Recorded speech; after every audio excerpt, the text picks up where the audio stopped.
Hey, welcome to the session live. I'm your host. You already know Minister Fred 2, aka Dr. Whitlow, Coach Whitlow for my youth working in the sports arena. Listen, I'm excited about our show today. And let me tell you why I'm so excited. I'm excited because I have a co host, a special co host, going to be joining me for the entire broadcast. Um, he serves in the area of our medium. He's a media manager for No More Dirty Incorporated. And you get to meet him. But we're going to kind of talk about some things I think are very important. We had a lot of people ask as we're wrapping up um, this year and how you can get even more involved. And we're just going to have a real interesting conversation. He's over there snickering. But anyway, without any further ado, you know we do this every Saturday, 2 p.m. Central Standard Time. And then also, if you're on travel, because a lot of people do travel, then you can catch us on easily on a Monday evening, 7:30 p.m. Central. So we're going to kick it off with Eshawn Burgundy. This show exclusively, I think you'll find very interesting. A lot of FYIs, and then really what's coming next. So welcome to the session. Professor X in the building, our special guest, co-host, and this is going to be fun too, because my man is really the bomb. All right, so here it is. Let's give him some of that to Eshawn Burgundy. And the song is 33. You'll get the picture. 33. Let's go.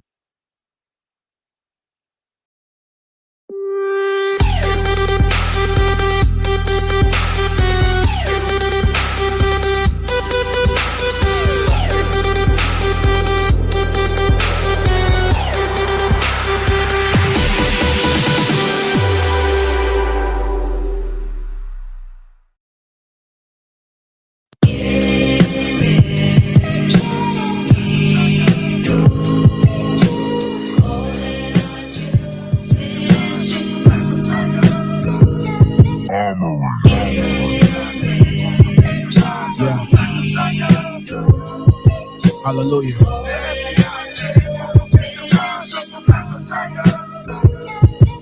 They tell us Jesus died at 33. No, it's funny, that's the highest degree of masonry.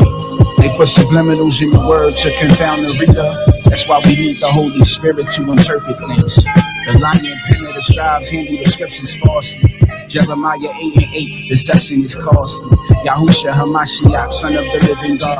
Hair like Basquiat, divine toast and wine from yourself. No private stop. His death was the cost of our transgression. Church put us on, but something off about that man complexion. I had to let go of the scholars and do some introspection. Truth trumps the devil's gospel and causes insurrection. Don't make us violent. That's the image of a sodomite killer. Don't keep us silent. Ain't when it's tried to identify with them. So you washed them. Caesarea, Borgia, be a pure demon. Get behind me, devil, like the Messiah addressing Peter. Y'all's glory gon' fall in Lebanon upon the cedars. They turn Yasharel into thugs and divas. Gave us male idols to worship with feminine features. A spiritual degree surpass a collegiate. The lion gonna arrive with unlimited ether and put Zion on his back, Jehoshaphat season. Yeah, everything gon' crash, everything gon' crash. 400 plus years, we finally free at last. I did enough years sober, it's time for me to spaz. Drunk in the spirit, only ice left in my glass. Don't put no glory on my name, it ain't no fame. I'm trying to collect, forget my story, I did my thing. But without the king, ain't nothing left. Baptized by fire, we the Kadesh. Sitting in flames ever since he left. If he the tree, I'm in the nest. Put me a check, know I'm blessed. I confess when I make a mess. Wearing that word around my neck. We here to serve, we the elect. Only thing I'm smoking is this flesh. To go to the cross. Dealing with the condition itself is not enough. And it is because of our effort towards getting straight to the root that people oftentimes think we are dealing in tape. I give honor to Hamashiach, Son of the Most High, the living word of the Father who is one with the Father at his right hand, close by. No love for that wicked graven image that is seared in our minds by the powers that be. Some of y'all close your eyes to pray, and when you do, that's who you be. Thou shalt not have no other gods. Shape nothing from the earth or from heaven or the sea. That's idol worship, and that's on purpose. Beloved, please allow the truth to set you free.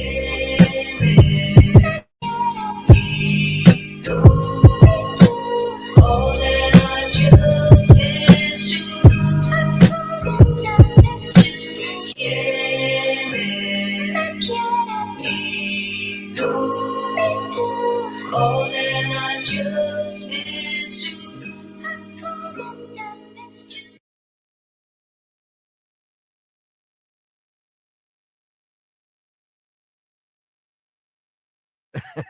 welcome back to the session live. I'm your host. You already know Doc Whitlow, Minister Fred, to Coach Whitlow for my young cats that I work with in housing. So in the building, part of the No More Dirty team. You know, I'm always talking about Professor X. You may hear me talking about the No More Dirty radio crew, but behind the scenes, we have a media marketing actually team. And this is I guess 1/3 of the team. Yeah, it's 1/3 of the team. So without any further ado, is my man Tucker Higgins. Welcome to the show, Doc. Thank you so much for having me. It's a pleasure. So we're gonna do something really fun today. But before we do, you guys know how this goes. We got to break Tucker in, man. Tucker's always behind the scene, making sure we get all the shots and all the media stuff. But today, since you're my guest / co-host, then we got to do this real deep thing. So 3 fun facts about who you are. Fact number 1. Talk to the folks. Fact number 1, my favorite passion is actually children. I used to want to be a teacher. I was actually going to go to school to be a teacher and really make a difference with the youth. Fact number 2. Fact number 2. I love cooking. So anything, Really? just give me some ingredients and I will turn them into magic. Now, I didn't know that. So now you know what's going to happen. A few hidden talents. I got to keep him on his toes. I can't let him know everything, you know. Oh, my goodness. All right, fact number 3. What you got, Doc? Fact number 3, I started my first business when I was 18. I'm 23 now. Do the math. Wow. You have how many businesses? We're going to say 2. 2 going on 3. Mm-hmm. So what inspired you to like really become that serial entrepreneur? I guess that would be the word. Honestly, not the money, but more so the financial freedom and the ability to make a difference in somebody else's life. My drive is to make someone's lives easier or better Wow. because I care about people. Wow. See, again, now you're getting a backstory. You're getting to learn a little bit more about No More Dirty and the team, because a lot of times they see me or they may see the crew from the radio side, but we really have a talented bunch of staff that actually is very intentional about changing the world from a technological perspective, from a very compassionate perspective. What do you think, bro? I think it's great that you're asking me these questions, but I like spinning the block because y'all don't see this, but behind the scenes, I'm texting him. If you're going to ask someone else a question, be ready for them to ask you. So I know you more than most of these people. So tell me 3 things about you that they don't know. Okay, so this is how we doing this? Okay, Yes. Here we go. This is how we do it. All right. So 3 things that they may not know about me. 1, I actually enjoy downtime. Because a lot of people are like, hey man, Minister Fred, Doc, I see you everywhere. You're in these spaces, you're in these galas, you this and that and that. I really do enjoy finding downtime. Now, when I say downtime, I'm talking about downtime in terms of not doing any business. Okay. Now, I love people, so I can hang out all day long with people, and we could be doing nothing but laughing, watching a show, whatever. But I would say that would be my fun fact number 1, or a fact that they may not know, right? Number 2, I like going to, and this has been a recent number 2 for me within the last few years. I was invited to go to a Broadway play, and I actually like it. So now I'm kind of a fan of Broadway. Okay. Yes. So it might Cultured. be a musical, it might be an actual Broadway play, and I'm up to travel for that outside the hip hop shows. You know I know Of that. course. All right, what's up? There's still a third one I'm okay, all right. looking for. See, he Is a tried third to one? get out of that one. Wait, Y'all wait, ain't wait, notice wait. it. A third one. I don't know. You got it. Do you know? What do you think? Okay. All right. So a third fun fact, that I don't know if people may not know it, but I love fashion. Okay, that one surprised me, and I see him more regularly. So I really do giving y'all like the fashion. inside scoop. But the thing about it, I like unique fashionable styles. So Okay. like you'll see, like today, I'll have a really nice corporate blazer, but then I love some really dope jeans, and I like jeans that most people won't be wear. Like, who does this kind of combination? And then I'll either wear a brim or I'll do a fitted. This case, I'm rocking the piece with tan and brown and a white, blue and a white. Okay. So I really love colors. I love color coordination and I love fashion. Alrighty, I love that. See, y'all got some information from him that he doesn't normally give out. I don't. But since you on your toes today, let's turn the tables for real and let's really be about these questions because Okay, I'm open. So this is all on my man Tucker. So welcome to this special. I guess we'll call this an exclusive. oh, this is an exclusive because as the media manager, I get all these questions. Okay. So I'm gonna ask you some of the popular ones we get. So let me start you off with something easy. I'm gonna ease you into it for this one time Okay. because the team knows I ain't easy on you. Right. He is not. Tell us your favorite quote or scripture that you live by and are most passionate about now. Okay.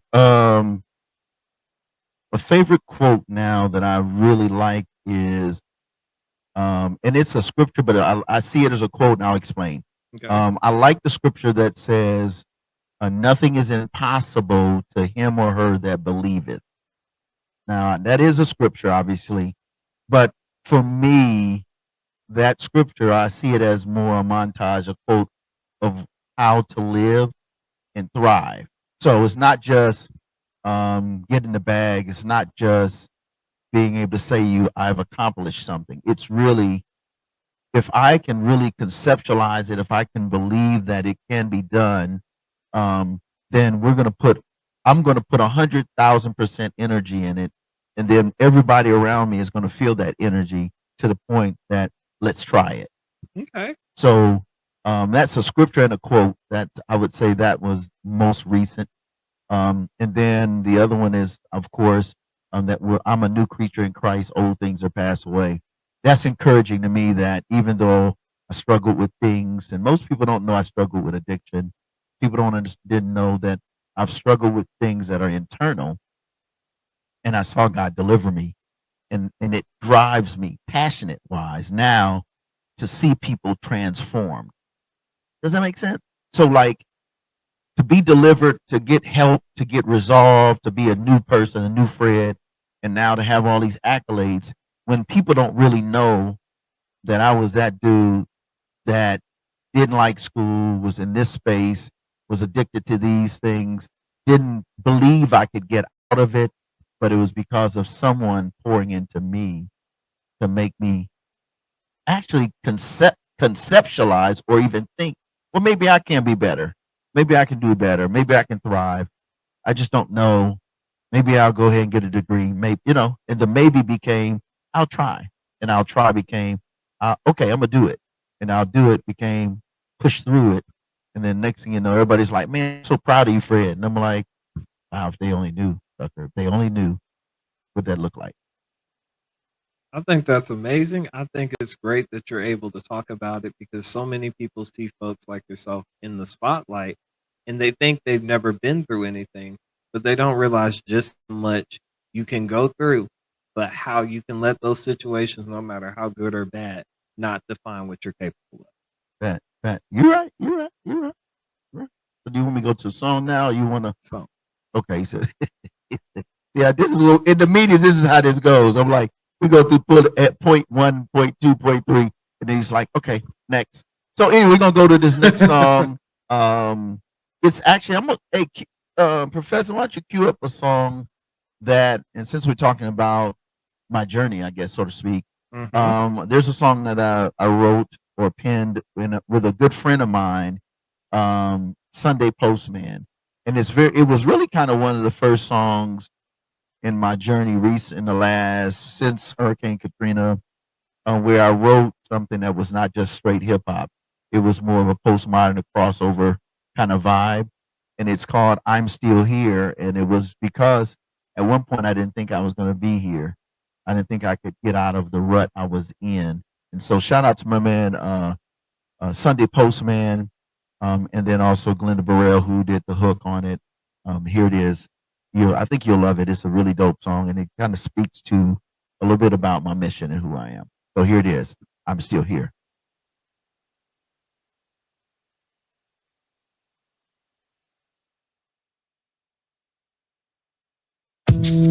Yo, this goes out to everybody, man. Just like in that dark space. Feeling alone, man. We gon' hit you up. Sunday Postman. Sunday Postman. Postman. Bro, they need it. Yeah. Heard the bodies speak about him like they know him more, and I don't fit in. My friend asked me what I believe. I answered quickly, like it's easy. Am I so naive to agree with divinity? Not known personally. So cold, man. Some people just talk about God, but they really know him. The lights in the room go out for a minute, and I'm still here. And I'm still here.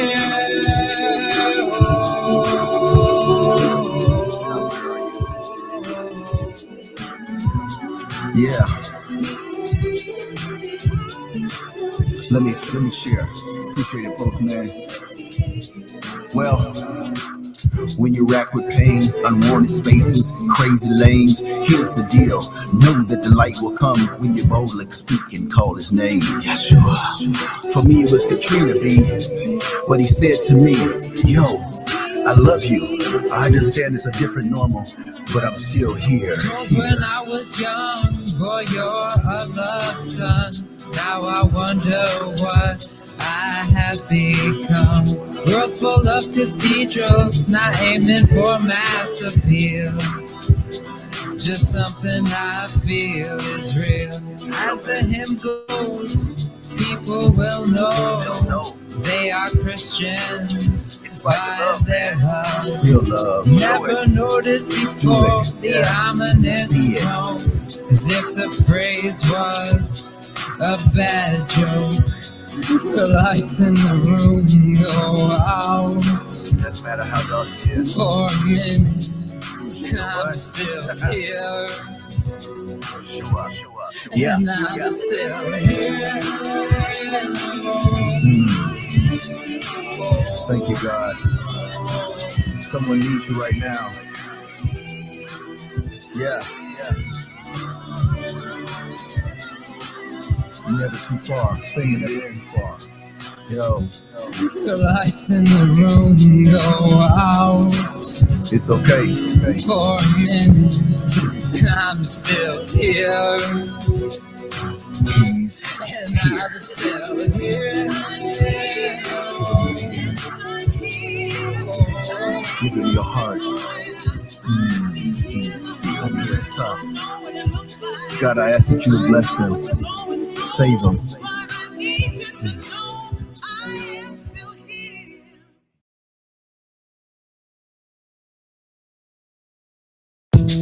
Yo. This goes out to everybody, man. Just like in that dark space. Feeling alone, man. We gon' hit you up. Sunday Postman. Sunday Postman. Postman. Oh man, thank you. That's a nice way to bring me in, Professor. Shout out to Professor. Gotta give it to him. Oh my goodness. Welcome back to the session where this guy, Tucker Higgins, is holding it down. What's up, bro? None much, It was interesting to hear that. I loved it because now I'm never going to leave him alone with it. So thank you for that. You're welcome. I got to keep his life interesting. What can I say? I'm full of jokes and I'm here to keep him young, but that also means I got to keep him on the move. So as part of keeping you on the move, what you got, bro? the next round of questions. Next round of questions. All right, here we go. My next question is not going to be too hard. I know you got this, but let me think of how I want to ask you this, because you have so many answers for this, and I've seen him go through this question, guys, over and over and over and over again. He has this like clockwork.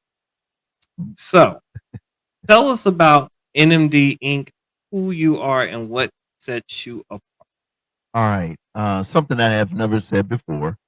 NMD, No More Dirty Inc., which is the organization that's behind all of this stuff. The reason for NMD was I was in New Orleans. Let's go this route. I was in New Orleans. I was working at the juvenile prison there.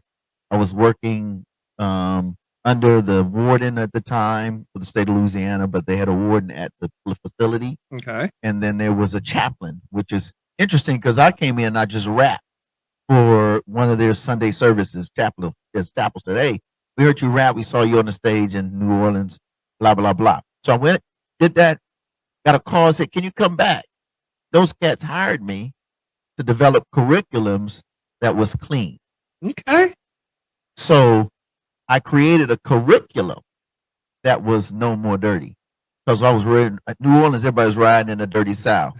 504 boys, all of that cash money. Everybody was riding dirty. And a lot of the interpretation of dirt was illegal. Just things that just wasn't healthy. And Mhm. so I created this curriculum called No More Dirty.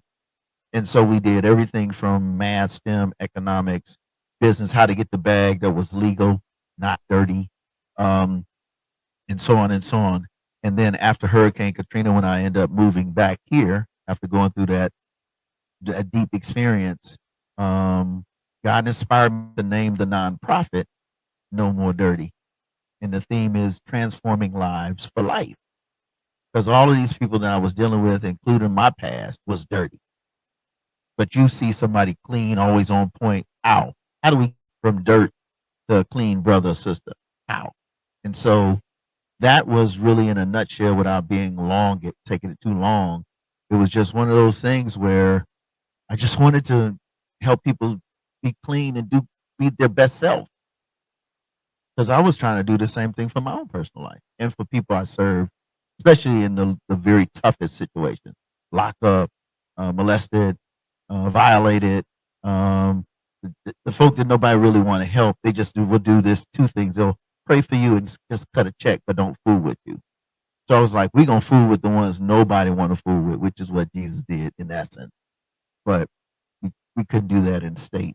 You can't mix church and state. So I just created this 501c3 public charity to do just that.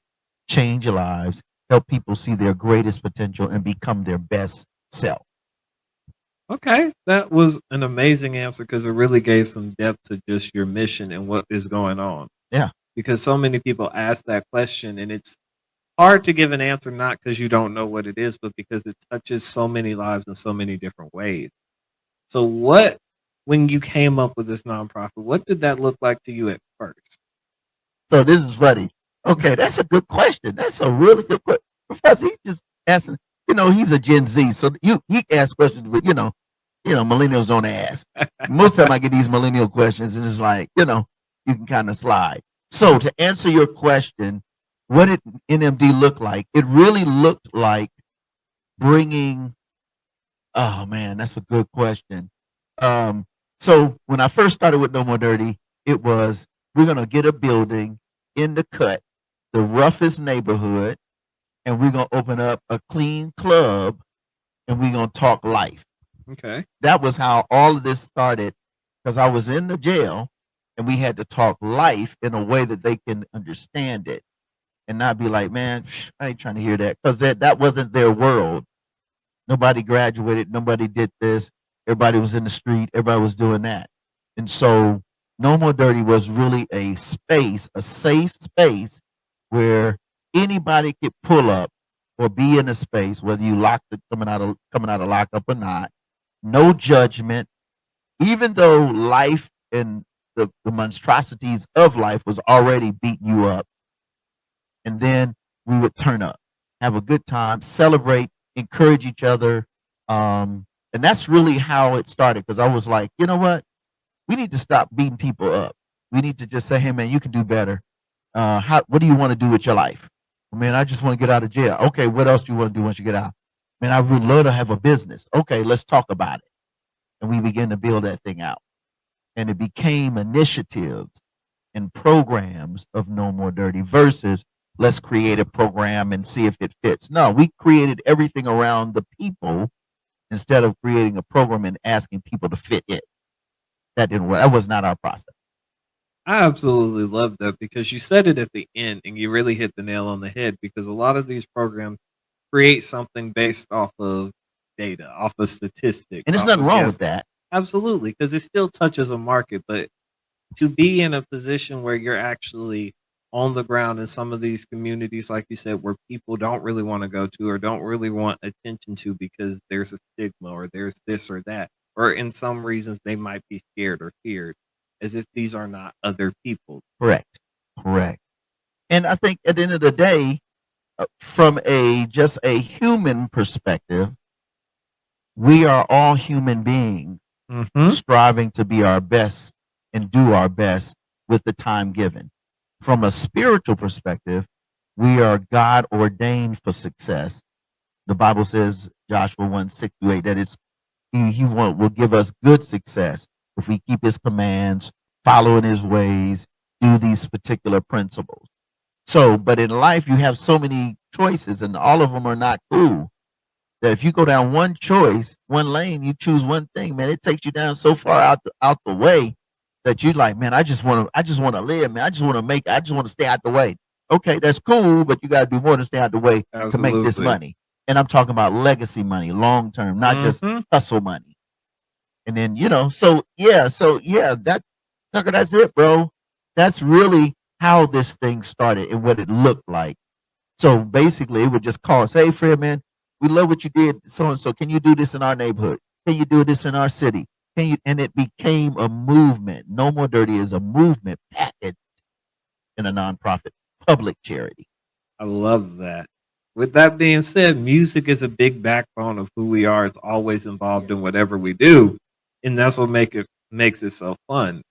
So, if you're nonprofit, if No More Dirty had a theme song, what would it be, and why would you use it? Okay. So can I do two? One is like in the faith music, and then one's mainstream or non. Hit me with the 1-2. I want to see. Right, so for oh man, if I had to do mainstream, it would be for real. Happy. It would be happy. Okay, I'll rock with that. I just want to see you happy. That would be the song for mainstream. For inspiration on the gospel side, the Christian side, or the God side, I would have to say Reconcile featuring Marvin Sapp. I never would have made it. Marvin Sapp did the original version, but I'm a hip hop head, as you can see. I'm a hip hop dude. So I would have to say probably that would be my song now, outside the old school hitters. So never would have made it, the remix version by Reconcile, featuring the hook and the music gospel guru Marvin Sapp. In fact, hey, cue that up, man. I really want you to hear that one. And of course, Happy with For Real. Maybe we'll come back in with a snippet of that. Here it is. Let me introduce him because that's my song. Here it is. Reconcile. You already know. Boom bap all day. No More Dirty. You already know the business. Hanging out with my man, the guru himself, Gen Z. You already know Tucker Higgins. And here it is. Reconcile.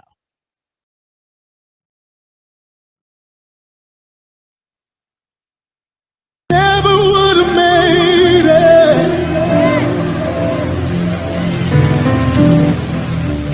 Incredible. Never could have made it without you. Never would have made it.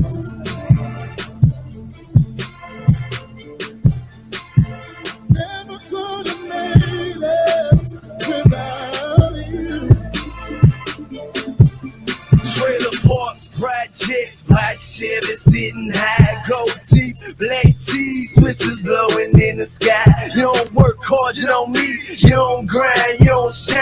Down south, this that down south, Florida state of mind. And I was at the crossroads of that red light, trying to get my head right. Many nights full of pain, shedding tears on the floor. Cause when mama told me we ain't see it no more. No food on the stove, got me standing for the stove. How best late, cause I had it going home. Hated my heart, had it gone in that home. I'ma do me, that was all I was on. Fist fighting with my dad and blood and dirt off in my teeth. Clench a fist full of tears and picks my clothes above the street. No respect for nail body.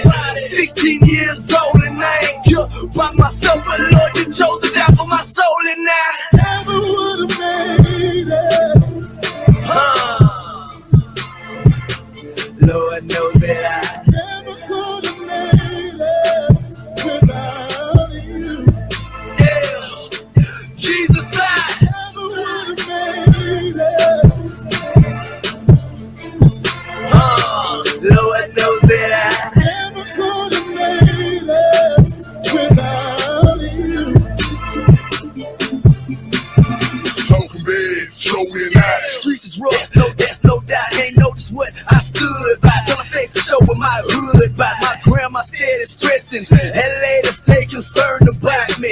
Jumped up off the post, told he ain't gas the word about me. Ducked off, dipped out, booed up. Shit hot till I was too deep in that courthouse with no one else to blame. With a warrant on my name, see being hard, it left no rest in me. And I ain't know how to change, but I knew this be the death of me. Less if you can save me, Lord Jesus, I'm asking. This world is passing, staring at my dog. Can't get straight wildin' out for no reason. Sin had me defeated, and when it seemed I couldn't make it, this man told me about Jesus' side. Yeah. Oh man, Lord knows that I could have made it without you. Lord knows that I would have made it. Jesus, Lord, I never could have made it without you. When I think back and reflect about why my Savior died, I ain't gon' front, dog, your boy get misty eyed. I'm foul, dog, ratchet, and death should have been my verdict. But it took that cross, and I ain't deserve it. Had a gang of nasty ways. Beat this, Jesus died for that. My lust, my hate, my pride, he placed it on his back, and he filled my heart with love. Brought me up in his family, even though I stood against him, he gave his all that he I never could have made it, cause there's nothing I can do to try to win your heart. But you gave it all, and you been involved. I'm thankful for that cross. Jesus hold my life together, so now I'm stronger, wiser, better. I never would have made it. H-time. Never could have made it. 4 miles flow. New Orleans. I never would have made it. I couldn't have made it without you, Jesus.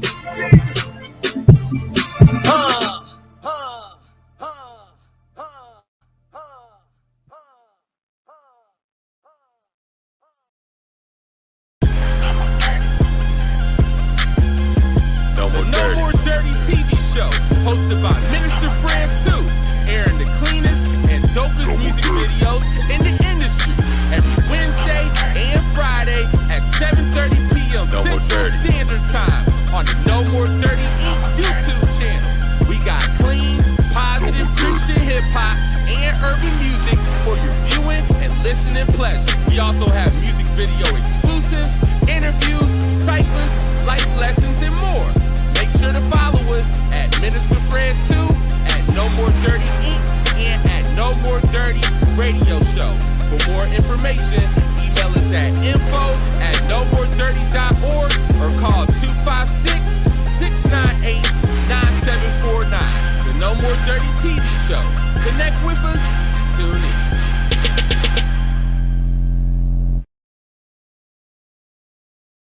Never would have made it. Ooh, that's my joint. Y'all done got them started. Y'all don't even understand what's going You on. know I never would have made it without you. Lord Okay, have mercy. welcome back to the session, man. That's my joint. Shout out to my man, Professor. He dropped that happy on there. Peace, big up for real. All right, we back. Go ahead, brother. We back. He's already in the mood, so I'm gonna hit him while I can. Hit me while you can, brother. Hit me while you can. So let's spin the block. Let's run it back a little. All right, what's up? So what's one thing people would be surprised to know about the early days of starting this nonprofit? Okay. What be surprised about it? Okay.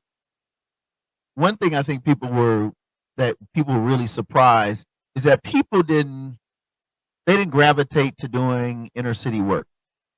They understood the realities of inner city work, or postmodern rural, like you go in a place and you got no good hospitals, but then you're looking for a clinic, or it might be on the urban side. It's just cops don't even really go down there unless they have to.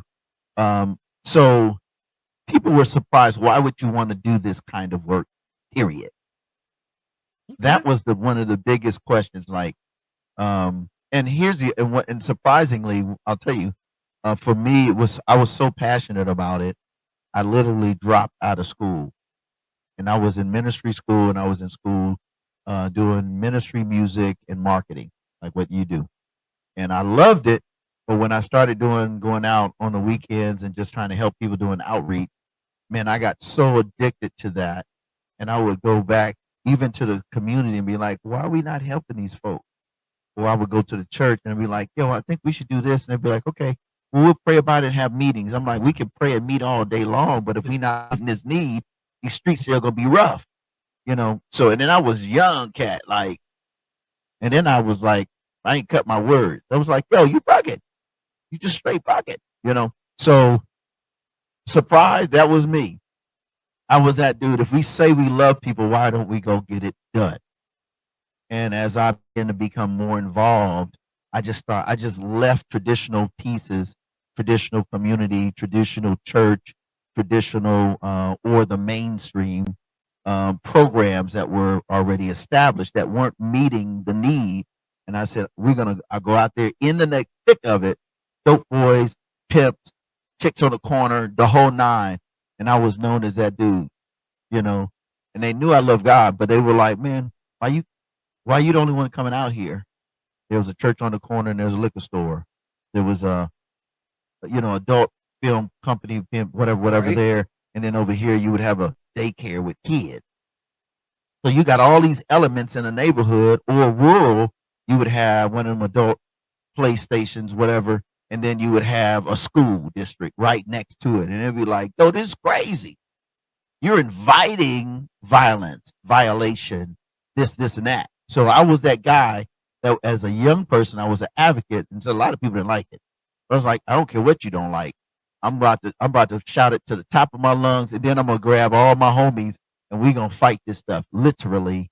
And we didn't have a lot of money. We just had a little bit of resources and big mouths. And then we would go and we would make a fuss with the law enforcement. And they'd be like, well, if you go in there, we'll go in there. And then that's when collaborations and partnerships, I learned how to do that because most people wouldn't go to those places. They would just expect the police to do it, just expect the mayor to do it. But you're a citizen. What are you going to do?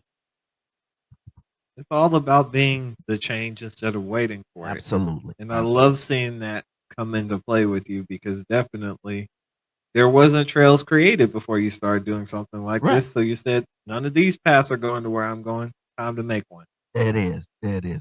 So with that being said, you understanding from that perspective, what's one real misconception people have about giving back or making a difference, and how would you change that perception? Oh, that's a good one. First part about misconceptions or, about giving back.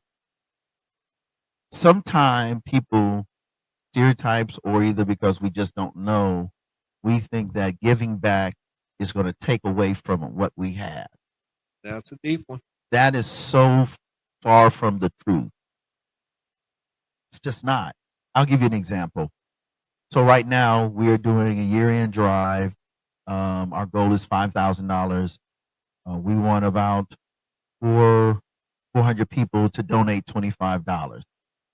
I had a person call me the other day and was like, okay, what can I do? And I said, well, this is what we're going to do. We're going to provide gift cards for families that have 4, 5, 6 kids in their home, and they're not going to have a good Christmas nor a good meal.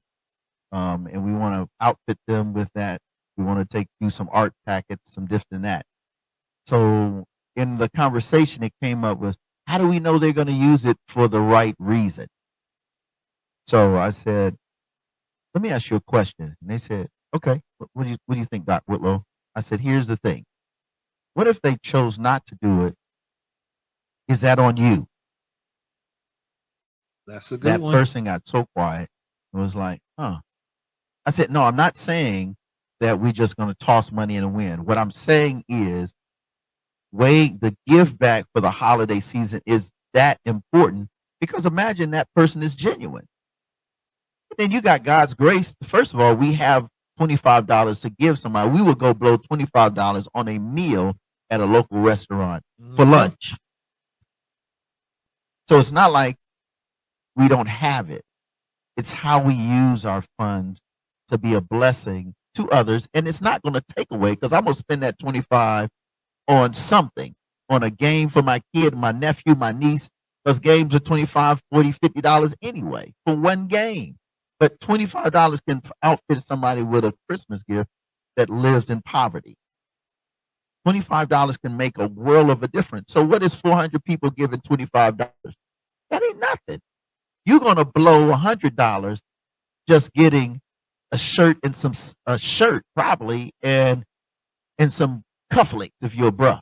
Cufflinks $25, $30 for cufflink. Just do. Or a pen, a lapel pen is $35 to $60. Come on, guys, ladies and gentlemen. So I think that's one of the things that we have to really giving back is really about understanding how blessed we are and how fortunate we are to be able to bless someone else. And then we benefit by not just the good deed, but by the God deed in our heart. Does that make sense? That makes a lot of sense. So that's why we're always intentional. Go to nmdinc.org/support. You really will be helping someone live out their best life, become better. You help somebody with a need. And guess what? Then you can still write it off. So you get the tax write-off if you want it. Half the stuff I don't even write off stuff I do. I just do it. And the Lord keep blessing anyway. So there it is. All right. What was the second part of that question? I forgot, man. How would you change that perception? How would we change that perception? Well, that's a good one. Here's what I recommend. I recommend if you are a person and has a family. I'm an individual. I don't have kids, but I'm gonna do this one first. If you're an individual that has a family, be intentional about discussing how you want to help others. So if your thing is not going in the hood and saving somebody, fine. It might be going and singing carols, good. It might be being an anonymous donor, good. It might be, kids, what do you want to do? We want to make pictures and take it to the nursing home, good. It might be do something that shatters the stereotypes and the stigmas so that in the end, when your kids and your friends and your circle of influence, right, says, well, hey, Dr. Whitlow, what are you doing for the holiday to be a blessing? You can say emphatically, well, I discussed it with my team, like how we discuss. We discuss everything, Team No More Dirty, in our monthly meeting, and we come up with a project, and we're going to do this and do that, and we agree upon it, and so the entire team is on one accord. Your entire family should be on one accord, and it should be intentional about the give back, and then you don't have no remorse. You don't have no regret at all. All right? One more thing. If you're a single person or you're a person that doesn't have kids, like me and like Tucker, sit down and discuss. Well, sit down. Let me do this. Sit down and write out things that you like to do to be a blessing. So for me, mine is give back. So for instance, I have a basketball team I work with in housing.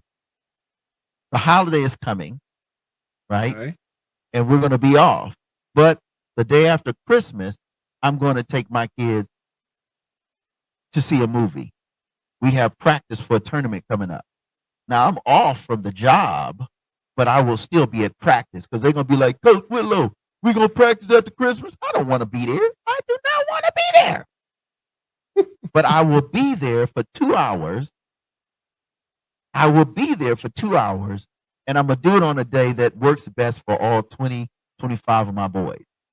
Find something that you're passionate about or do the research about what the needs are.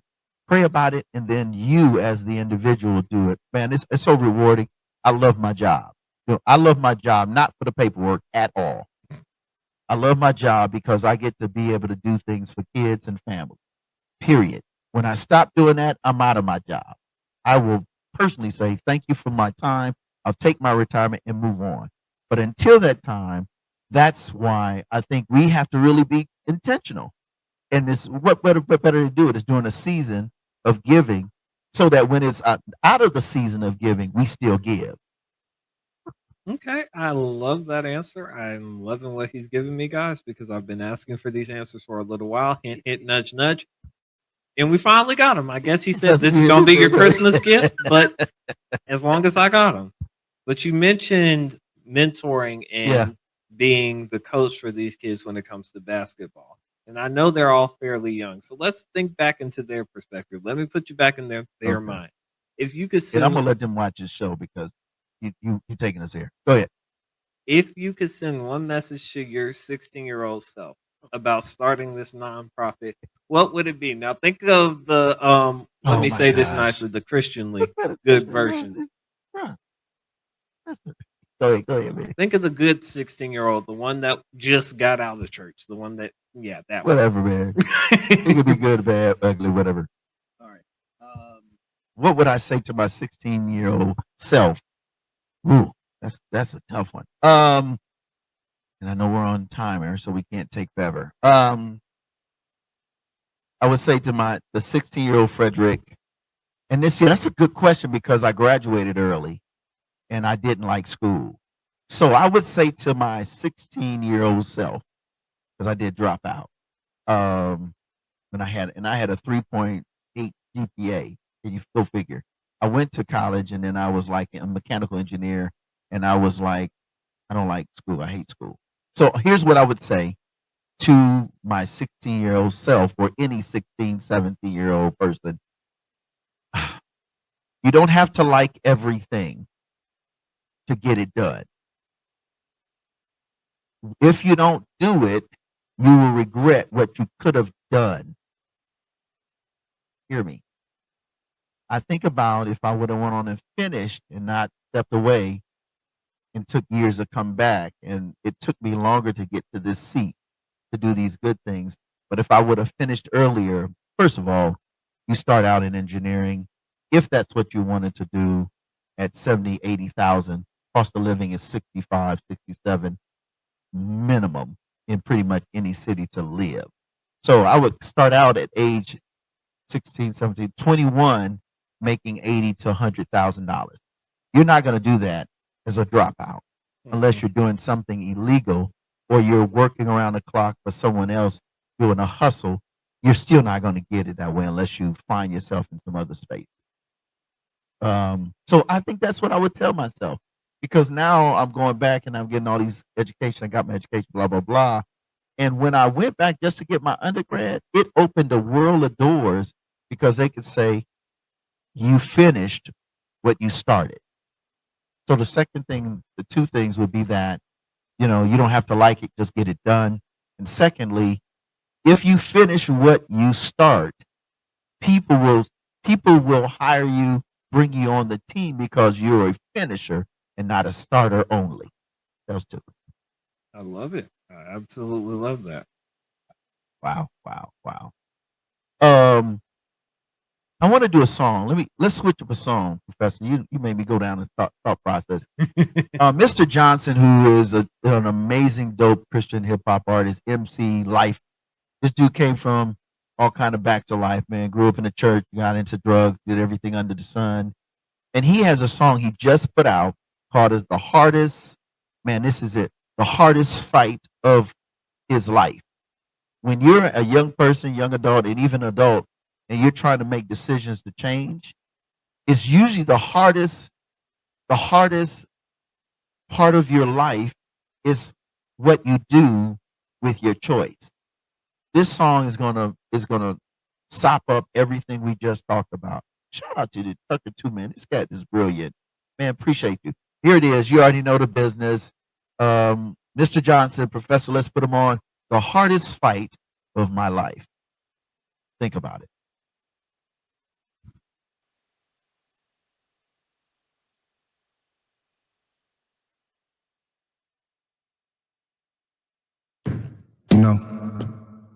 The hardest fight I ever had to fight in life was the fight I fought to free myself from self. Stuck in the clutch of death and the hand around my neck, applying pressure was connected to my own arm. Dear God, I feel like I'm losing this fight. Cause my views of what's right is really wrong, or what's wrong is really right. But in living life, you got to get it right, cause we can't live it twice. Then it's quite a shame that I'm to blame for all the pain I withstained through the years. I swore to never cause my mama pain, but I'm the main source that drew those tears. Dude, look here. I was supposed to be a protector, a provider. But how can I provide when I deny time after time the right way of living? I say I gotta get it. Now I'm committed to this living that got me convicted in that system where recidivism was the goal of interest. Oh, they got us right where they want us. Lock us up to let us out so when we come back, we stay longer. Say, homie, did you know the hardest fight I ever had to fight in life was the fight I fought to free myself from self? Well, what I love to death never seemed to really love me in life. I mean, it steered me right down the wrong direction. Knowing I loaned affection, I went looking for love with the wrong perception. And in my own deception, I neglected the fact that in order to love you, I got to love myself. But how can I love myself when everything I love in life I place above myself? I drug myself through the mud for the love I felt. Got up to dust myself off, took a look around. There's no one to be found but myself. Now, with one finger pointed at the world and three back at me, the verdict is in. What I thought was a strong defense was really a weak excuse. Putting my struggles off on others is what weaklings do. See, the streets had me confused. Because I say stuff like, man, I'm a product of my environment.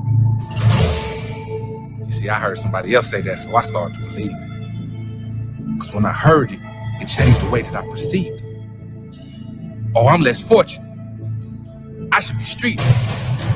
But my father's the king. I'm part of an eliteness. But the fact is, homie, when you can't see this. Peep this. Did you know the hardest fight I ever had to fight in life was the fight I fought to free myself from self?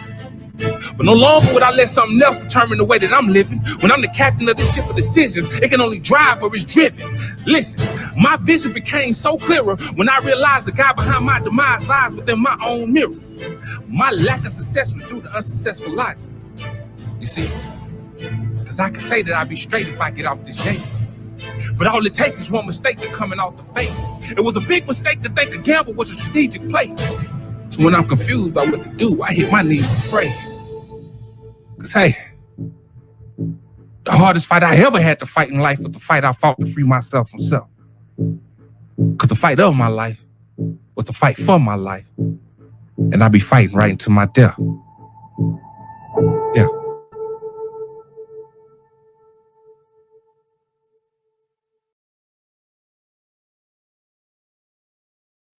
I think it was impactful the way it hit. I was not prepared for it, honestly. I had no prep for this before I got here, okay? So I was not ready. But we weren't gonna tell you everything, Tuck. Shout out to my man Professor X, man. Professor X is let me just say this. I want to say on behalf of us here, man. Professor X is a rocket scientist doing another degree. What are you doing, man, now? Who? Systems engineering. He's already a rocket scientist, but he's now working toward getting another, I think a master's or something like that in system engineering. This brother, again, we talked about, you know, what we're passionate about. Talking about STEM, NSBE, National Black Society of Engineer. This dude is brilliant. If it wasn't for Professor X, we wouldn't have Camp Smart's rocket robotics program. If it wasn't for him, even here in North Huntsville, making those connections with Alabama A&M, Oakwood, Drake, bringing in the best of the best from companies like Boeing and Northrop Grumman and so on and so on. So shout out to my man, Professor. He didn't know I was going to say that. But when I was looking at the video and I was listening like you were watching, when we fight the hardest fight of our life and we realize it's our choices, and then when we make a good choice, then God can even do more than just clean us up. He can clean us up and make us the success that we desire and that he really wants for us all. So I just wanted to plug you, man. Shout out to you, man. He's doing his thing. All right, we back. This is Session Live. Tucker, Higgins, take over. I'm sorry. I want to ease you into something. I'm going to be nice with this question. Let's have a little fun. The audience has got the series out the way. But what's your go-to guilty pleasure? Because I heard you say earlier, because I clocked this, I'll be listening like that. Okay.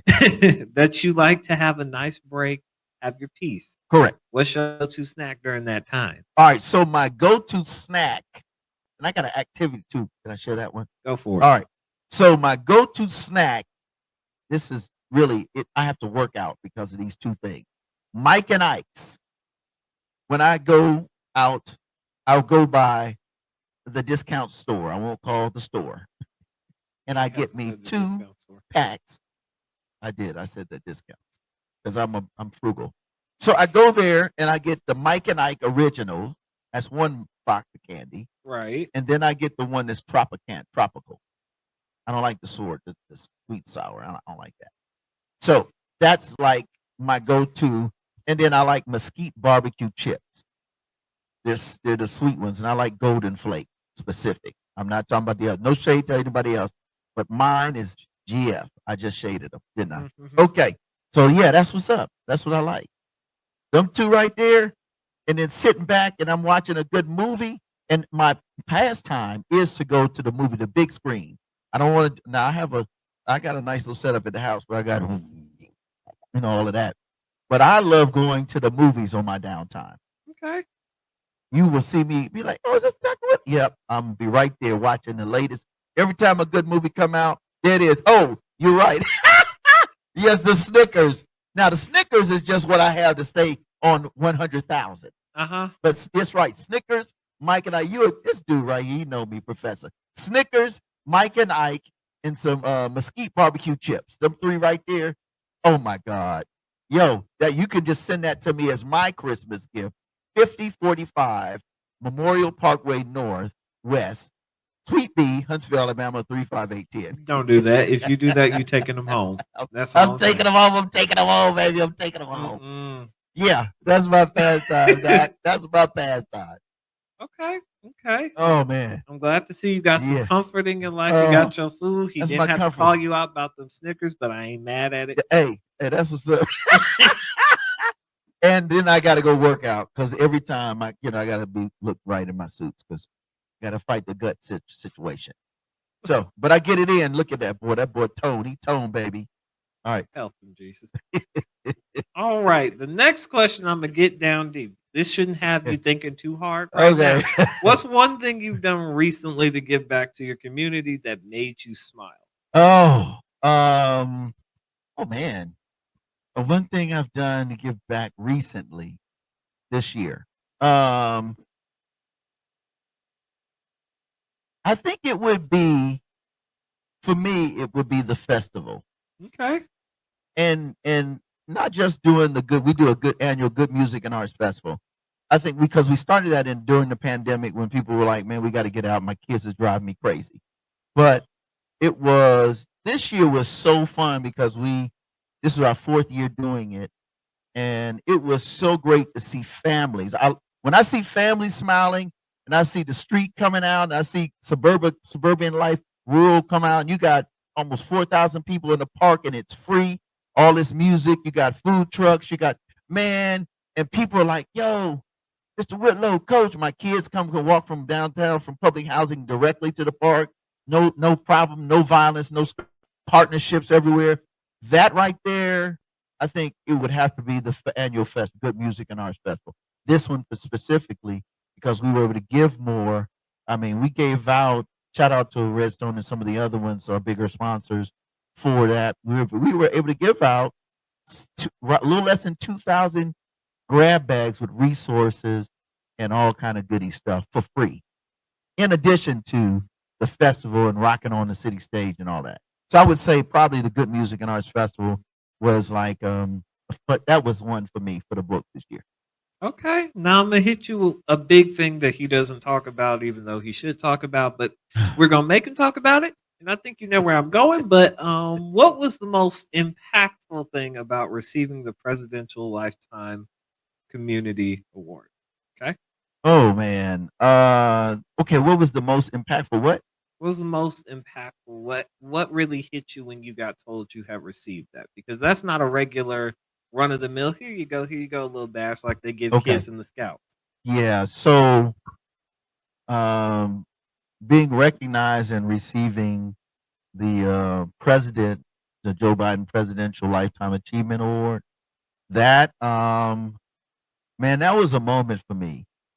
After so many years, over 30 some years of service, 36 years of service, receiving that recognition, man, I was in tears, man. First of all, and I'm not a crier, but I was cool till I actually got up there, and I made it through receiving it and standing with them, one of the ambassadors for the president of the United States.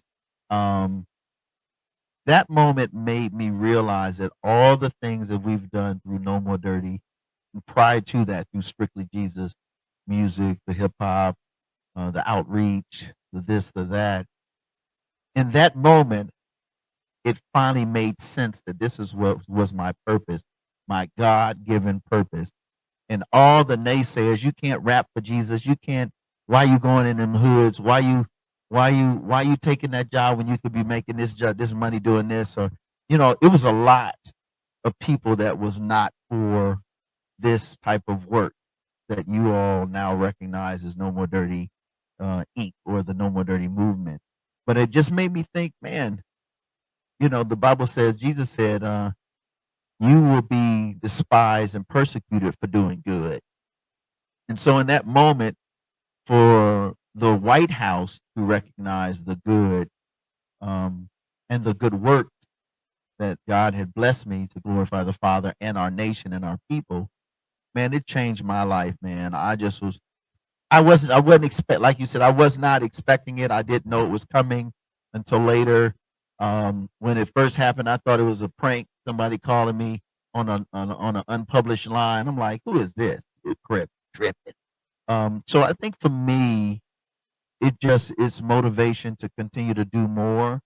And it just said that you never know, and this is for you, you never know who's watching. You never know who's paying attention. You never know who might say one day, man, I appreciate you so much here.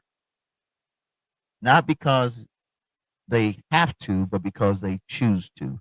And so for me, now having received that, and then I got the Harvard University, Harvard, I got the certification for humanitarian work, the medallion from the President of the United States.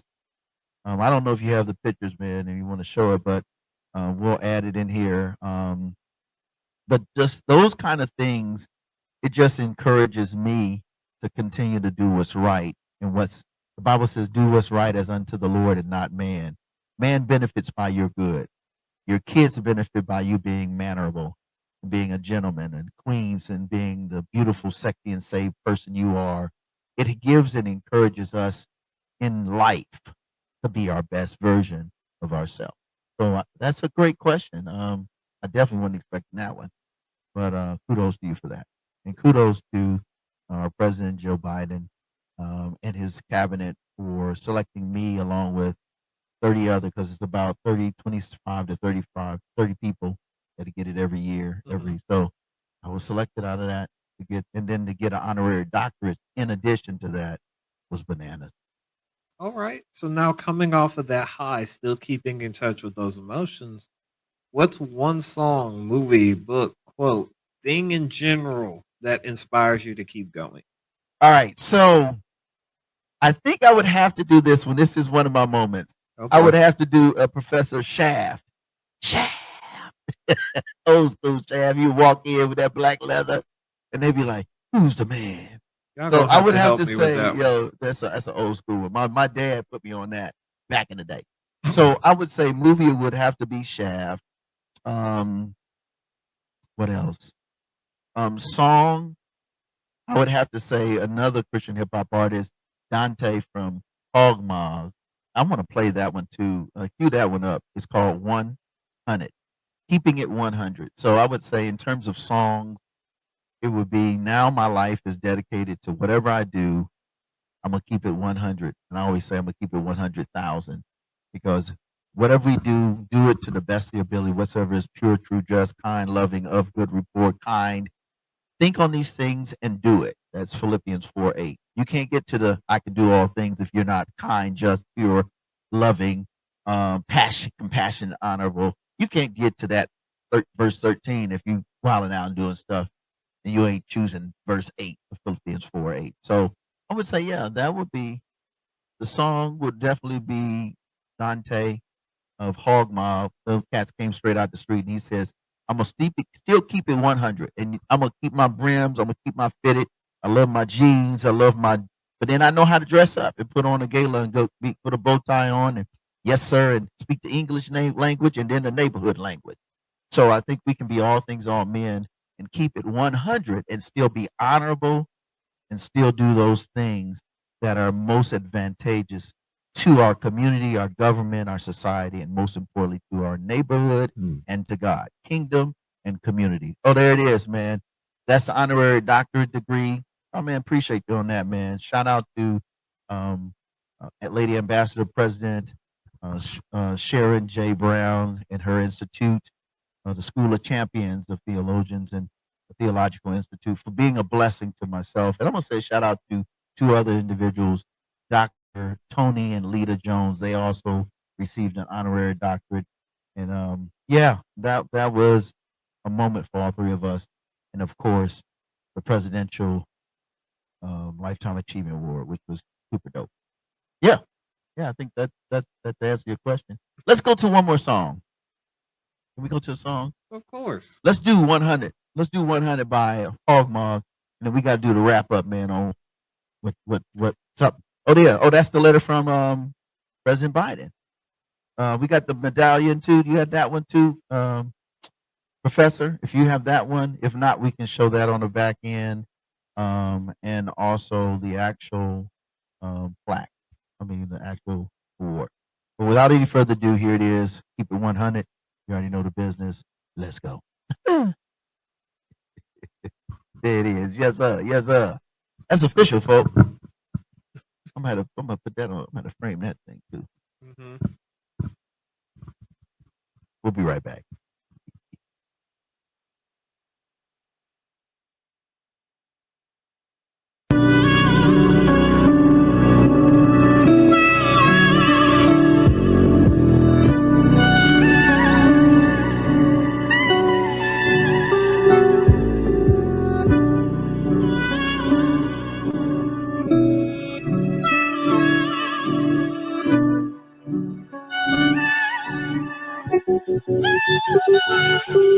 Let's go. Living my life. I'ma always keep it 100. I'ma always keep it 100. I know, he know, you know.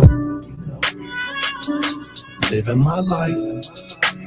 I'ma always keep it 100. I'ma always keep it 100. There was a time when I was high drunk, no spirit, no sober. Used to go Planet of the Apes, no Cobra, no Ola. Raw coke, no cola. 100 bands in my bare hands, no polar.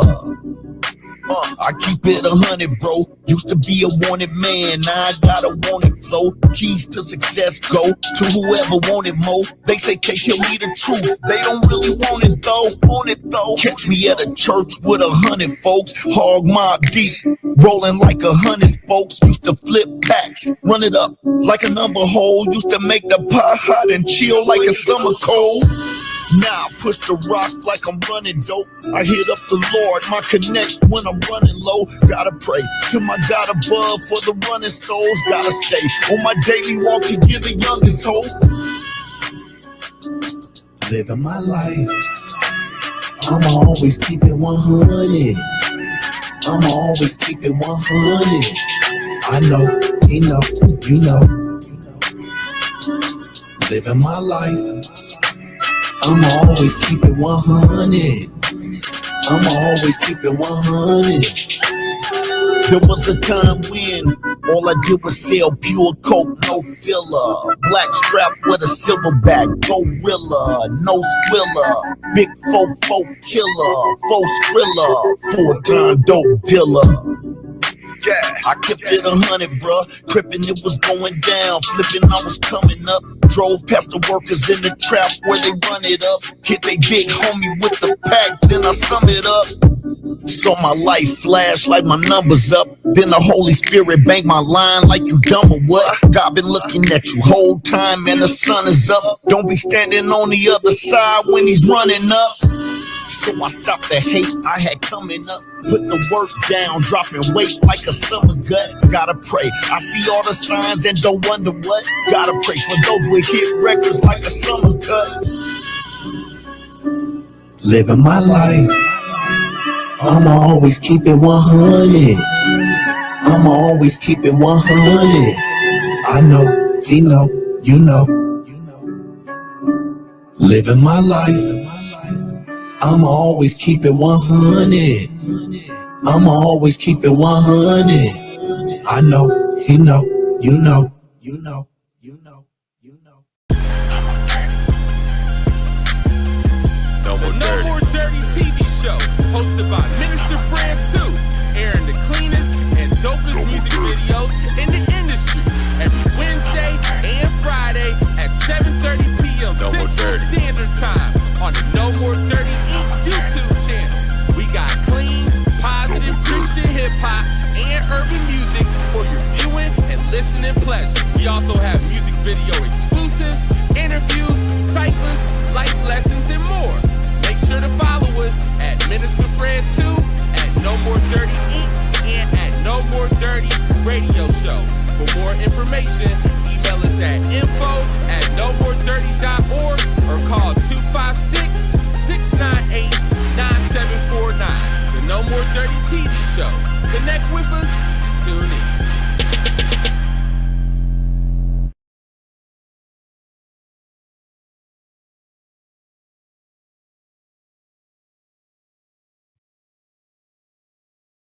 Hey, welcome back. Welcome back. I'm going to keep my life 100. 100. You know, he knows, we know. Welcome back to Session Live with my co-host.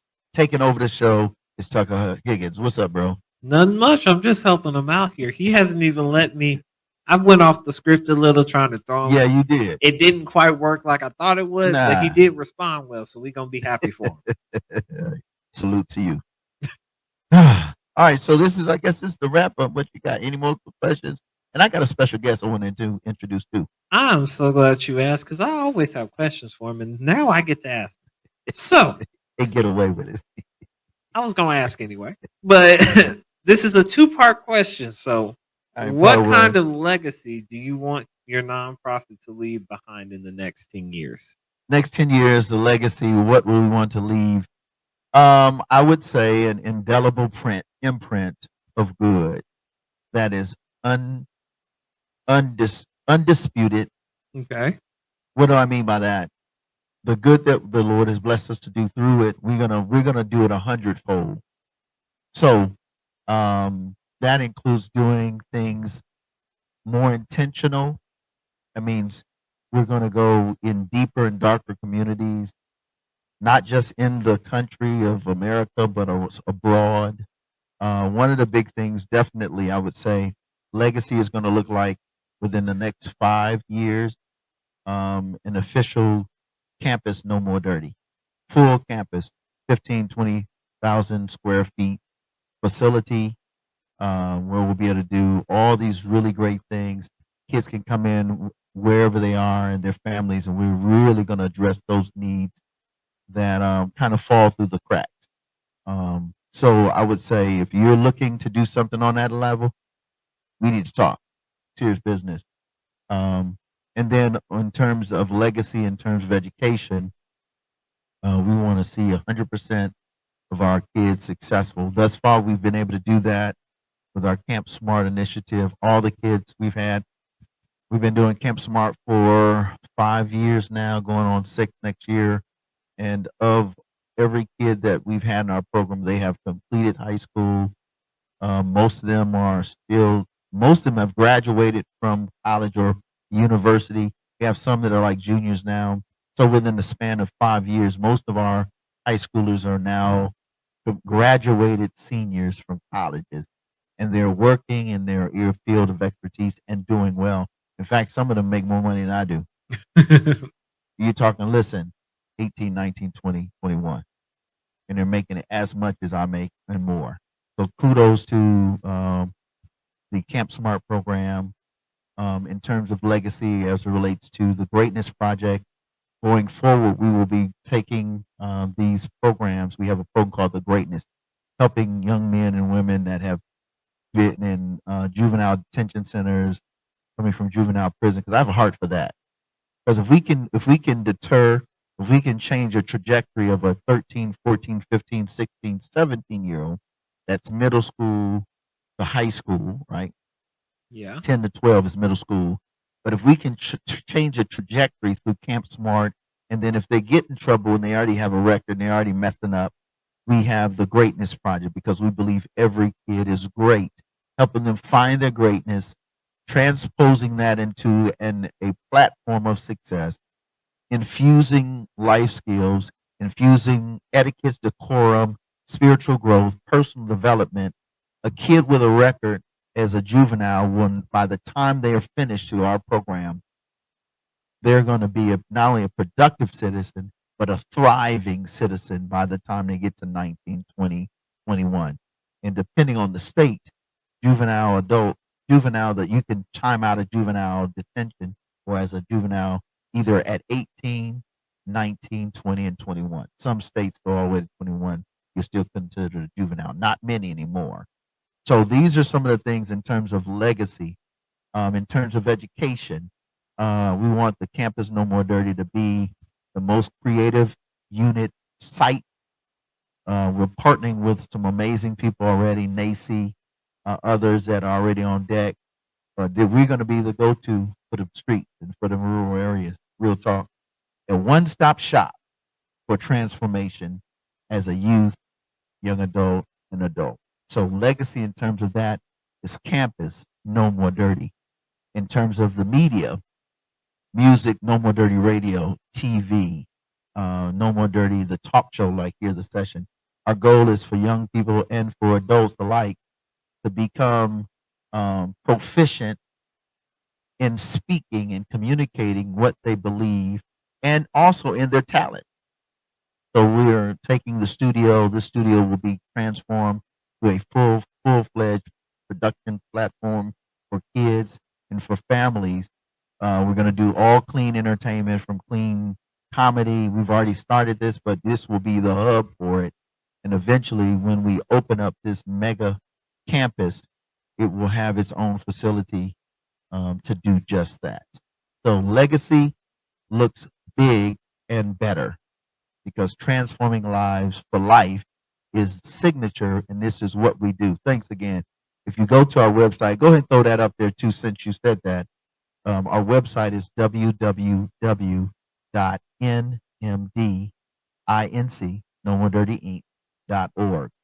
And be a part of what we're doing. I mean, we're not asking people to just come out here and just be happy and not be better. We're not asking them to do that. You know what I'm saying, Chuck? This is a real thing. Yeah. That's definitely a mouthful. That's definitely a lot to think about. But more importantly, it's stuff that will happen. So I want to ask you a question before we get our guests in here. For you, because Tucker is one of our most recent part of the team, staff, and what have you. For you, why did you choose to do No More Dirty with us in this season of your life? The reason I chose, and I didn't expect him to ask me this question, so I he's did, thrown me but a little. But the reason I chose was because, unlike so many others, I grew up in environments where my parents taught me to always give back. But more importantly, I grew up in environments where people always talked about change, but they never did anything. And uh, I'm a big why not? Like, why can't I do this versus why haven't we done this? So if you tell me, well, I don't know why we can't do it, that's a green light for me to go do it. Because I mm, believe I can ask for forgiveness later if it goes wrong, because at least I tried something to help somebody else. yeah, yeah. And for you, what does give back look like for No More in as a part of No More Dirty? Might as well, because what people, and I'm asking this here, I want you guys to know who Tucker is. He's a big guy, man. A lot of the new things you've seen with the social media, the drops, all these little cool things you see me. That's because of this brother right here. You know, that wasn't my thing. My thing is entertainment, hit the stage, rock a show, do a show, talk show, and I'm out. But he's like, nah, man, people need to know who you are. So for you, what does that look like for you, man? For me, it looked like being able to like have a space and be a part of a group that acts like, well, doesn't act like they are a family. When you walk through those doors, you are a part of something so much bigger. But one thing that really hit me one of the first few times I came was I don't know how, I don't know why. There was something going on in my life because there was a lot of drama at that point. And they pulled me to the side and said, "Are you okay?" They stopped the meeting mid meeting, Yep. and we sat there and talked it out. And they worked through that problem with me before we continued on because they cared. They didn't know anything about me, they didn't know what was going on, but they were already ready to invest that love, that care, and compassion. And to have people like that who want to pour into you from the very jump makes you want to pour into other people when you see them. Yeah. And that's really what makes No More Dirty Incorporated or No More Dirty whole movement so special. Like Christ, he loved people, invited them to the table, Mm-hmm. and said, "Listen, this is how we move. We love for you to be a part of the table and part of the movement." And for us, legacy is movement. We're not just an organization. We're not just do-gooders. This is a lifestyle, a Mm-hmm. transformed life from where you sit to where you plan to be, without all of the drama. You're already catching enough drama without me saying, "Man, why you doing that?" But what I can say is, "Man, hey, let me introduce you to this. Let me share this thing. Let me pray with you. Let me introduce you somebody that can help in this area, and you all take it from there. But holler back, let me know how it goes. If that doesn't work, let's try this one. If plan A don't work, we got a B, C, D, E, and F." And shout out to our partners. What do you think, bro? I love it. It's completely true. There's nothing more to say. It just touches you in a special way when you enter this atmosphere. So I think we're at the end, but I do want to. I know we talked about the last question about what's next. Absolutely. We got to give them a little something so they know what's going on. Just Yeah. just a little taste though. We don't want to pour the whole cup yet. Just a little bit. All right. So Exactly. you talk about February, and I'm going to talk about the other. But I wanted to do this. So one thing about us here at No More Dirty, the organization, we're not just about transformative initiatives and programs within the city and just the United States. This year coming, and this is where I'm going to ask you for your support, as I've always asked. We will be adopting, and I'm super excited, and we'll be doing some No More Dirty outreach and some partnering with a ministry in Kizzy, Kenya. We have, and they're 9 hours away from us. So like now, it's 2 o'clock. It's already midnight over there, or 3 at this point. But I want to introduce him to him briefly because I know it's early in the morning. Hey, Professor, let's bring in Pastor Bismarck Morocco. Hey, what's going on? Welcome to the show, Doc. Welcome to the show. He's going to bring you in right about now, all the way from Kizzy, Kenya. What's up, Doc? How you doing, man? We can. You got to unmute. Yeah, there we go. Hey, how you doing, Yeah. Doc? I'm doing well. I'm doing pretty well. We are present, It's a good morning, a blessed day that God has given us, a Monday morning, a day that we've never seen, in which we will rejoice and be glad in it. This Monday, 2024, Yes, sir. the day that we've never seen. So I can say that I'm so glad, I'm so pleased to have been connected with you, to be together with you in this platform. This is where we will sharpen each other and now. lift each other in faith. Yeah. So listen. Yeah, so let me jump in. I want to introduce you all. This is Pastor. He's in the building all the way from Kizzy, Kenya. Hey man, listen. We're excited. We met a few. I think we met online. You was checking out some of our programming, and tell them a little about what you're doing in your ministry there. And we're going to partner, and we'll tell you how we're going to do more of this. But it's early in the morning over there, so we ain't going to take up all your time because we do understand. We want to respect that. But tell us a little bit about why you wanted to partner with No More Dirty and why this is so special to you. yes, yeah. Actually, let me first of all introduce myself. This is Pastor Bismarck Makolo Mweli from East Africa, Kenya, of Way to Heaven Ministry under Baptist Church denomination. And I'm so honored to have been connected with you, with your ministry, as I was touched in what that you are doing online. And here in our place, we are trying ups and down to expand the gospel by doing evangelism twice a week. And by doing that, we are managing to reach the unreached people and welcome them back home to the kingdom of the Lord. So I decided to work with you because I was being touched by the Holy Spirit that you are the mighty men and women of God that we may work with who are kingdom minded, because we know that if we may join our hands together, it will be easier for us to move forward in one accord and one mind. As we know that me and you, if we join hands together, it's easy for us to see to seek the face of the Lord. So I'm so humbled. We may work together, we may partner together in terms of advice, in terms of teachings, and maybe supporting the ministry where possible. Because we in our place here, I can say that I'm from the interior part of the country, where there are many who are not who are very illiterate and who are not actually recognize themselves to Christianity. So I just wanted to say this. Those times that we do evangelism and during our church services, we managed to receive new members, new souls, and we should be in need of Bibles, because when you get a new member, a new believer, you need to equip him with the Bible so that he or she may be reading for her own all her own time, for his or her own understanding.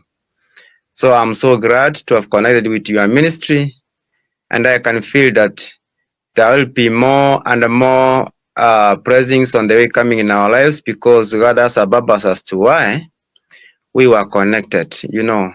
Yeah. It's Yeah. good in whatever that we do, we recognize, or we are in the presence of the Lord, and we recognize Him first, priority number one.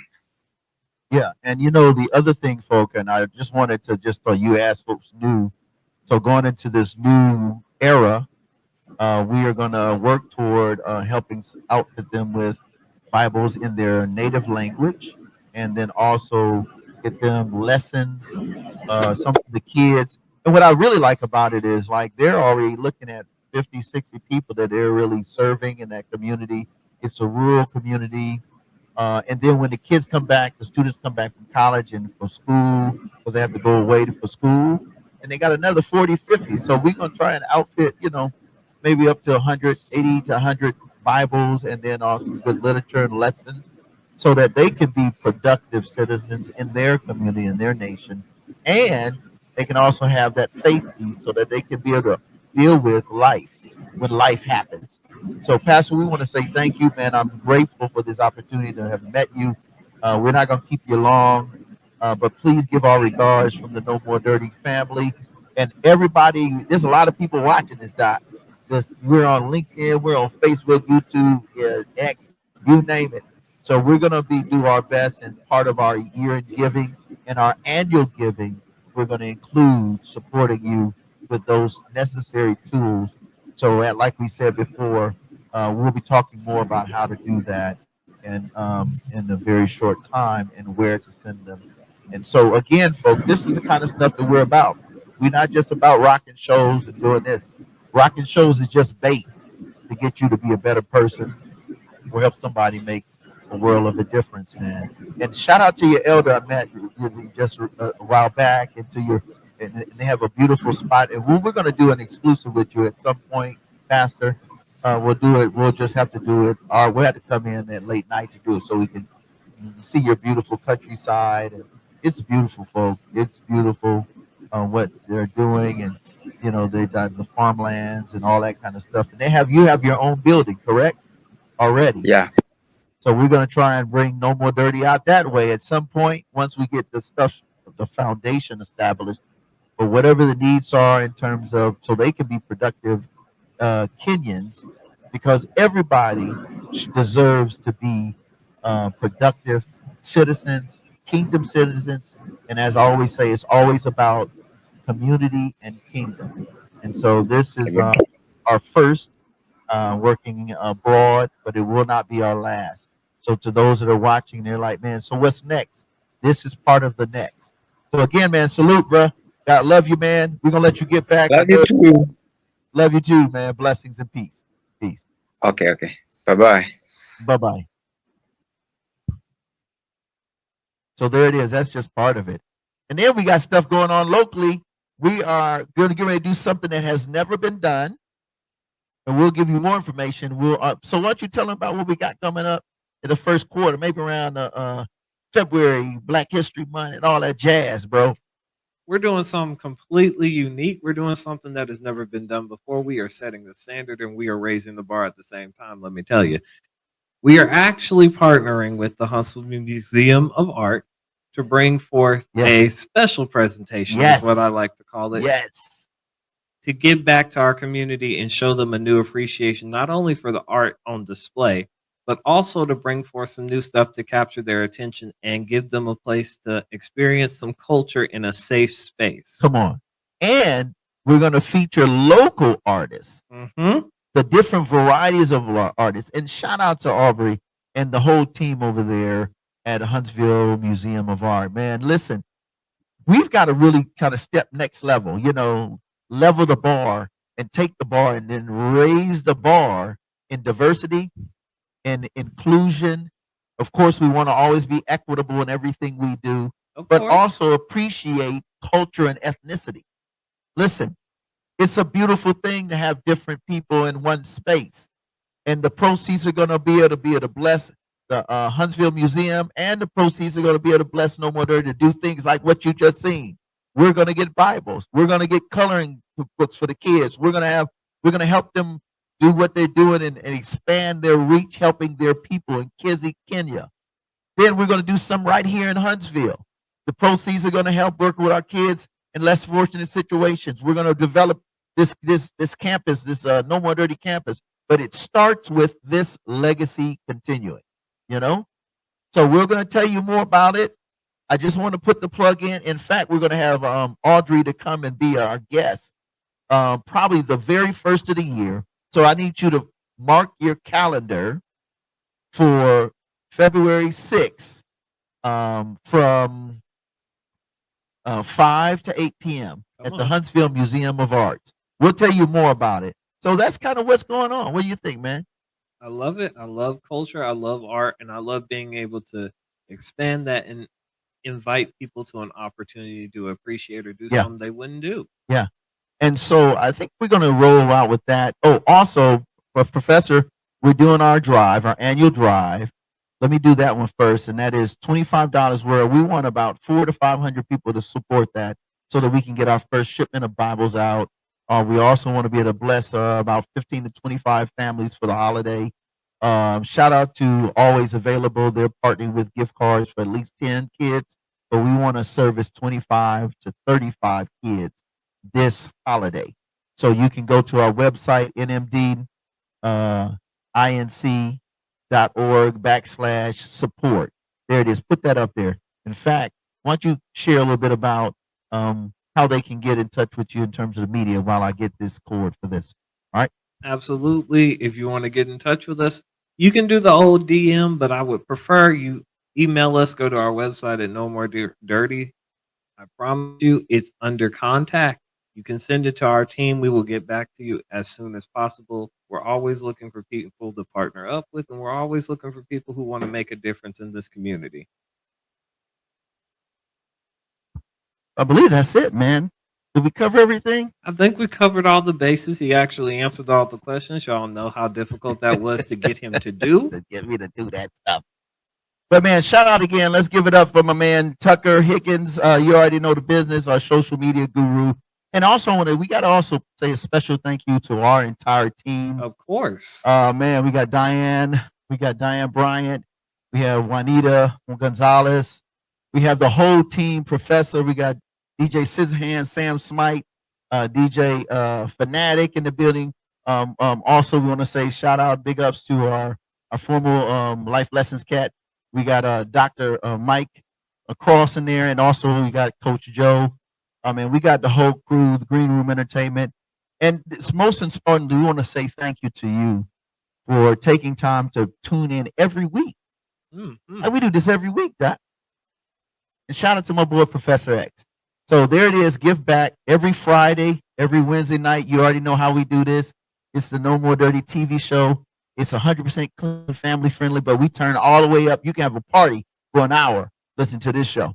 Then on Saturdays, you get what we got right here. There he is, Professor X, the man with the plan.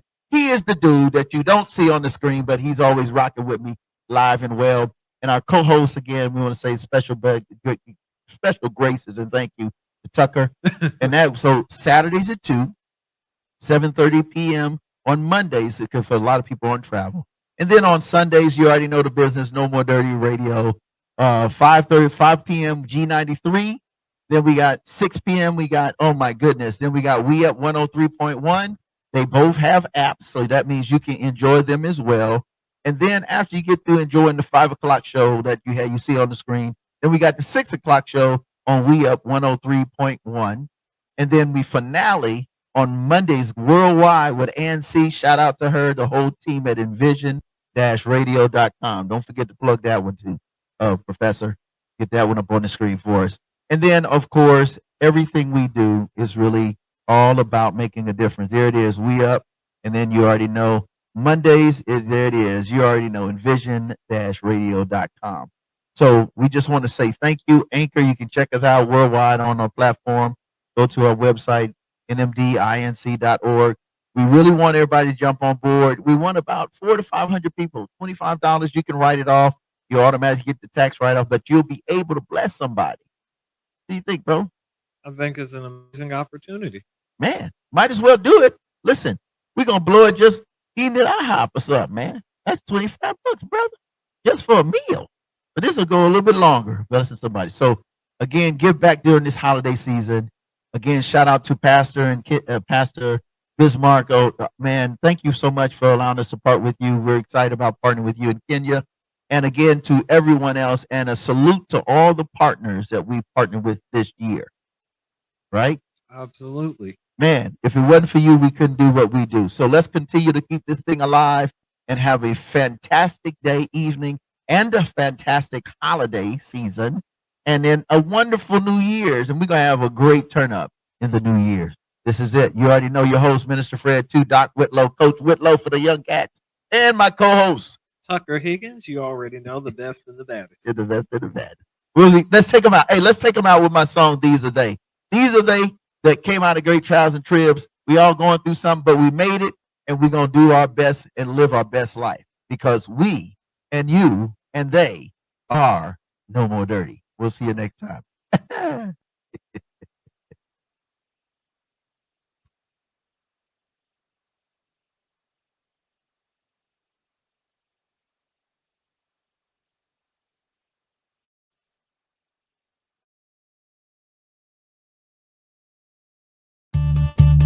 I realize that this is serious. I realize you're going through a lot of stuff that you should not go through, but guess what? You have to go through, because you must be a part of what God has called the These Are They squad. Check it out. These are they. These are they, these are they. Let me hit ya with that holy scripture so that you can see that these are they that keep the 10 commandments of the G to the O to the D, found in Exodus chapter 21 through 17. Yes, these are they that have the faith of Jesus Christ, strictly. So flip the B to the I to the B to the L to the E. The text be Revelations 14, verse D12, and you would discover that these are they that have the patience of the saints, run the race, keep the pace, never, ever, ever make haste, cause these are they that will not see death. Hey, face to face, they will see the JC on that glorious day, man. I can't wait, I hope to see that you'll be in the place, yo. It's by his G to the R to the A to the C to the E. Everybody say with me that hook me. These are they, please. These are they that keep the commandments of Yahweh.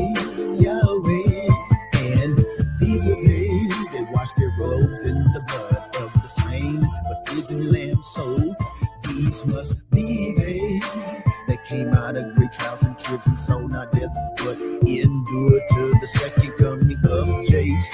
Yo, these are they.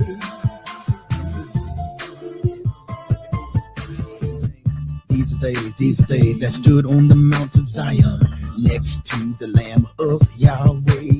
These are they that have their father's name written in their foreheads for eternity. Cause these are they that was not corrupted by immorality. Yes, these are they that worshiped on the seventh day, Sabbath as the true Lord's day, in spite of mad persecution and controversy. These are they that remain celibate and virgins for Christ's name's sake. And these are they whose mouth was clean, no gall at all. Cause these are they redeemed from among all men, being the first fruit unto the God and the Lamb. These are they that overcame by the only begotten blood and their own testimony. That's the reason why we sing. These are they that keep the commandments of Yahweh. And these are they that wash their robes in the blood of the slain, but risen Lamb. So these must be they that came out of great trials and tribs, and so not death, but endured to the second coming of JC. Yo, these are they. Right, I'm out on this track. Check it out. Here we go. Check it out. Finally, these are they that will say on that glorious day, lo, this is our God. We have waited for him. Now he will save us. These are they that sang the new song before God's majesty. It's a song of Moses and the Lamb. Nobody else had dibs to sing this special jam. Not even the elders nor the four beasts. Even the holy cherubim and the seraphims had to be ceased. Silent be, only they, aka 144,000 redeemed from the earth at the second coming of JC. I pray that you will be on that great day and you say with me, cause these are they that stood before the throne of Almighty without any spot or wrinkle made. Cause blood washed white robes, you understand me? Cause if you're not a part of these, then you gon' be lost. Sing. These are they that keep the commandments of Yahweh. And these are they that wash their robes in the blood of the slain, but risen Lamb. So these must be they that came out of great trials and tribs, and so not death, but endured to the second